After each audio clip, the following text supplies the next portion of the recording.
Hey,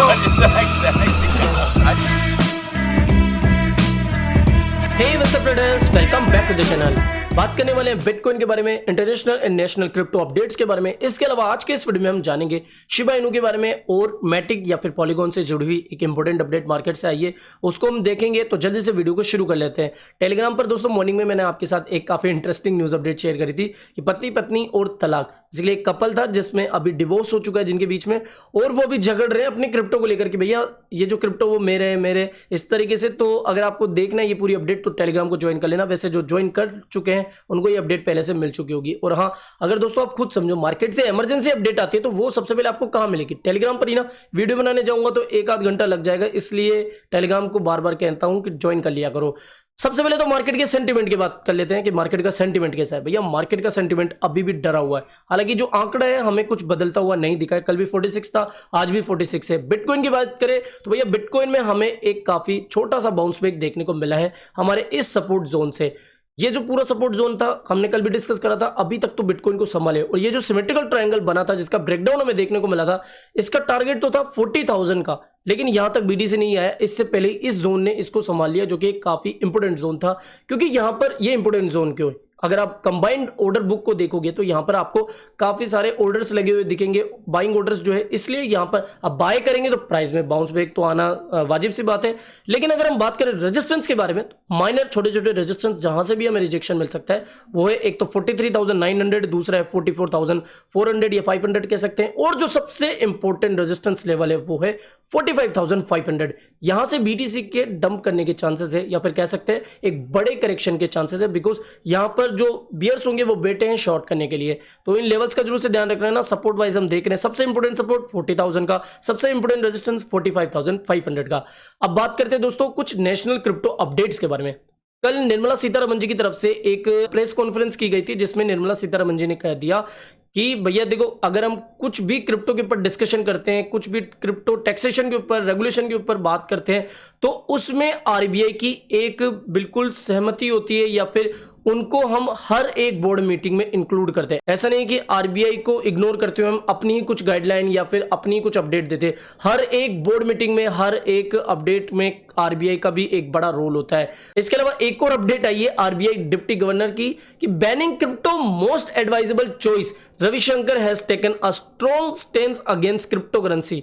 तो यहां पर बेसिकली जो गवर्नर है वो तो हमें पता ही है कि क्रिप्टो करेंसी के अगेंस्ट थे और हैं, और पता नहीं आगे होंगे भी या नहीं होंगे, लेकिन क्रिप्टो को बैन करना मोस्ट एडवाइजेबल चॉइस अभी बताई जा रही है। मुझे नहीं लगता कि सरकार इसको ज्यादा सीरियसली लेगी, बिकॉज क्रिप्टो को बैन करने का समय अब जा चुका है। अब तो यही है कि भैया क्रिप्टो के ऊपर वो कोई रेगुलेशन लाएगी। अब रेगुलेशन किस, टैक्सेशन तो हमने देख ली, जो कि हमने कई बार डिस्कशन करी थी टैक्सेशन आने से पहले, लेकिन रेगुलेशन किस तरीके की आएगी उसका अभी हमें कोई आइडिया नहीं है। और जब तक आइडिया नहीं है कोई अपडेट, और मैं तो यही कहूंगा कि न्यूज अपडेट जो आ रही है ना उसको थोड़ा सा इग्नोर कर दो, जो आएगी गाइडलाइन वो देखी जाएगी, ठीक है। बात करते हैं दोस्तों अब इंटरनेशनल अपडेट्स के बारे में। तो सिंगापुर का एक काफी मेगा बैंक है, बड़ा बैंक है डीबीएस, वो भी काम कर रहा है expanding bitcoin trading to retails. एक फैक्ट आपके साथ शेयर करना चाहूंगा कि जो सिंगापुर है, सिंगापुर कंट्री जो है वो सबसे सूटेबल एनवायरनमेंट प्रोवाइड करती है क्रिप्टो के स्टार्टअप्स को, क्रिप्टो की कंपनियों को। इसलिए जितनी भी आपको क्रिप्टो की कंपनियां मिलेगी ना, बड़ी बड़ी जो कंपनी होगी या फिर जो भी स्टार्टअप्स है, वो सिंगापुर रजिस्टर्ड है। तो अगर आपको कोई क्रिप्टो वाला स्टार्टअप दिखता है, कंपनी दिखती है, तो मोस्ट चांसेस होंगे कि वो सिंगापुर रजिस्टर्ड कंपनी होगी। तो यहां पर जो सिंगापुर की मेगा बैंक है डीबीएस, वो भी काम करी है expanding bitcoin trading to retails. इसके अलावा दूसरी न्यूज अपडेट के ऊपर बात करें तो गैरी गेंसलर जो कि एसएससी के चेयरपर्सन है, वैसे ये नेगेटिव ही रहते हैं क्रिप्टो को लेकर, लेकिन इनकी तरफ से एक अपडेट आई है कि Gary Gensler says SSC working with crypto exchanges to adjust rule sets and promote investor protection. तो ये बात सही है, देखो इन्वेस्टर्स के प्रोटेक्शन के ऊपर भी ध्यान देना चाहिए, और अभी वो क्रिप्टो एक्सचेंजेस के साथ काम कर रही है। अब देखते हैं कि भैया देखो, मैंने एक अपडेट आपको दी थी कि जो स्विट्जरलैंड की काफी बड़ी बैंक है, उन्होंने ये एक्सपेक्टेशन जताई है कि यूएस में जो क्रिप्टो रेगुलेशन है उसमें काफी अभी टाइम लगेगा। और हाँ, एक चीज तो मैं आपको शुरू में ही बताना भूल गया कि अभी जो रशिया और यूक्रेन की तनातनी चल रही है, जैसे कल मैंने आपको अपडेट दी थी कि आगे आने वाली 48 आवर्स काफी इंपॉर्टेंट है, और एक अपडेट मुझे मिली थी लेकिन वो ऑथेंटिक नहीं थी, इसलिए टेलीग्राम पर मैंने शेयर नहीं करी। उसमें दावा किया जा रहा था कि रशिया ने अभी यूक्रेन पर अटैक कर दिया है। अटैक इतना बड़ा नहीं था, लेकिन कुछ अपडेट वगैरह थी ऐसी, लेकिन वो ऑथेंटिक नहीं थी, लेकिन अपडेट्स मुझे ये देखने को मिली। अब वो फेक न्यूज़ भी हो सकती है, इसलिए मैंने आपके साथ वो शेयर नहीं करी। लेकिन आगे आने वाले जो कुछ दिन है वो काफ़ी इंपॉर्टेंट रहेंगे। हालांकि अभी जो यूएस है और यूके है और जितनी भी बड़ी कंट्रीज है वो थोड़ा सा समझौता करने के ऊपर दबाव डाल रही है यूक्रेन के ऊपर या फिर रशिया के ऊपर, और यूएस ने थोड़ा सा लताड़ा है चाइना को सपोर्टिंग रशिया ऑन यूक्रेन। वैसे आप सभी को पता है कि चाइना वैसे भी काफ़ी उकसाता रहता है अदर कंट्रीज को, तो इस चीज़ का ध्यान रखना कि भैया जो 48 आवर्स है वो काफ़ी इंपॉर्टेंट रहेंगे। ओके, तो ये बात कर ली हमने कुछ इंपॉर्टेंट अपडेट्स के बारे में। अब हम बात कर लेते हैं भैया शिबा इनु कॉइन के बारे में। प्राइस चल रही है अभी 0022.0022। देखो चार्ट वगैरह मैं आपको बताऊंगा नहीं, बिकॉज वैसे भी जो शिबा इनु के इन्वेस्टर्स है वो लॉन्ग टर्म के हिसाब से बैठे हुए हैं। एक क्लियर कट आपसे मैं बात कहना चाहूँगा, देखो लॉन्ग टर्म का इन्वेस्टमेंट मैंने भी किया है, मेरे अंकल ने भी किया है और मेरे काफ़ी रिलेटिव्स ने भी किया है शिबा डॉज इनमें।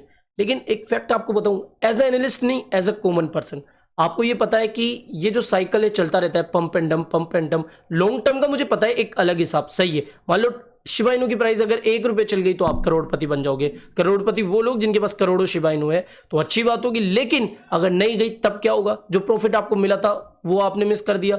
इस चीज का ध्यान रखो कि थोड़ा बहुत अमाउंट है ना वो निकालते रहो। ऐसा नहीं पूरा ही निकाल दो, मैं ये भी नहीं कह रहा कि 50% निकाल दूं, लेकिन थोड़ा आपका खर्चा पानी निकल सके या फिर आपको थोड़ा सा अच्छा लगे कि भैया देखो मैंने क्रिप्टो से कमाया है, शिबा इनु से कमाया है। इसलिए अगर आपको जब भी आपको 50 या फिर 70% का एक पंप देखने को मिलता है, थोड़ा बहुत तो आप प्रॉफिट बुक किया करो। और वैसे भी आप सभी को पता है कि जब 50-70% का पंप आता है तब डंप भी उतना ही आता है या फिर करेक्शन भी अच्छा खासा आता है, तब वापस से री एंट्री ले लिया करो। कम से कम ये तो होगा ना कि भैया मैंने प्रॉफिट बुक किया है।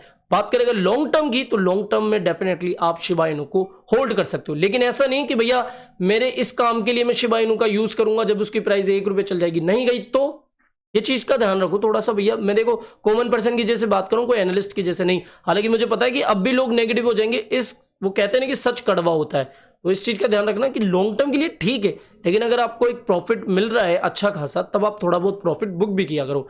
ये तो बात हो गई शिबा इनु के बारे में, ये सिंपल सी बात मैं आपके साथ शेयर करना चाहता था। बात करें अगर दोस्तों पॉलीगॉन के बारे में, पॉलीगॉन ने अभी सेन नेटवर्क के साथ एक पार्टनरशिप करी है to launch Web3 media platform.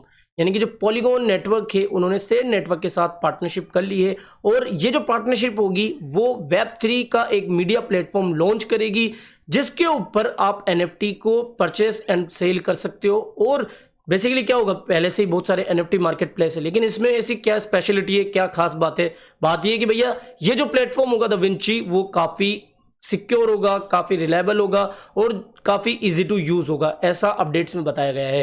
तो अगर पॉलीगॉन इतना काम कर रहा है डेवलपमेंट पे, तो लॉन्ग टर्म में आपको पता ही है कि किसी प्रोजेक्ट की कितनी वैल्यू हो सकती है।